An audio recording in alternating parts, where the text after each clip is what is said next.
কিনবে ভারত।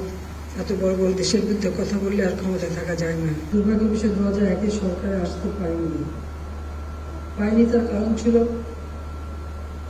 আমাদের গ্যাস বিক্রি করার একটা প্রস্তাব ছিল, আমি রাজি হইনি। যে দেশের সম্পদ বিক্রি করে ক্ষমতা যাবো, সেটা এই দুর্বলতা আমার নেই। কারণ আমি সবসময় মনে করি আমি জাতির পিতা বঙ্গবন্ধু শেখ মুজিবুর রহমান, এদেশের স্বার্থ রক্ষা করা, দেশকে উন্নত করাই আমার কাজ। আমি শুধু বলেছিলাম যে এই গ্যাস আমাদের একমাত্র প্রাকৃতিক সম্পদ, যা আমার দেশের মানুষের কাজে ব্যবহার হবে এবং আমাদের দেশের ভবিষ্যৎ প্রজন্মের জন্য রিজার্ভ হবে। আমেরিকা তাদের কোম্পানি গ্যাস তোলে, কিনবে ভারত। এত বড় বড় দেশের বিরুদ্ধে কথা বললে আর ক্ষমতায় থাকা যায় না। কাজে 2001 সালে আমি ভোট বেশি পেলেও আমি সরকার গঠন করতে পারিনি, কিন্তু আমার কোনো আফসোস ছিল না। এই কারণে দেশের সম্পদ অন্যের হাতে তুলে ক্ষমতা যাওয়ার মতো ওই দুর্বলতা এটা আমার ছিল না।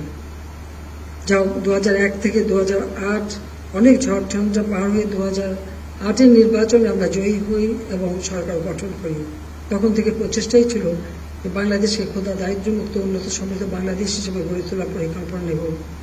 আমরা প্রেক্ষিত পরিকল্পনা প্রণয়ন করি 2010 থেকে 2021 দিন বদলের সনদ হিসেবে আমাদের নির্বাচন ইস্তাহারে ঘোষণা দিই এবং লক্ষ্য ছিল যে একটা যুদ্ধ বিধ্বস্ত দেশ শূন্য হাতে যাত্রা শুরু করে ধ্বংসস্তূপের উপর দাঁড়িয়ে আমার বাবা মাত্র 3 বছর 7 মাসের মধ্যে স্বল্পোন্নত দেশ হিসেবে রেখে গেছেন।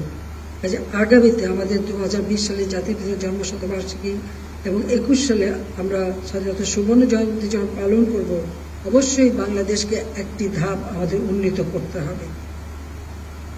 যদি এর মধ্যে কোভিড-19-এর অতিমারি দেখা দিল, তারপরেও আমরা কিন্তু তখন বিশ্বব্যাপী অর্থনৈতিক মন্দা দেখা দিল, কিন্তু সে অবস্থাও আমরা ওই 21 সালেই স্বীকৃতি পেলাম স্বল্পোন্নত দেশ থেকে উন্নয়নশীল দেশে উন্নীত হবার।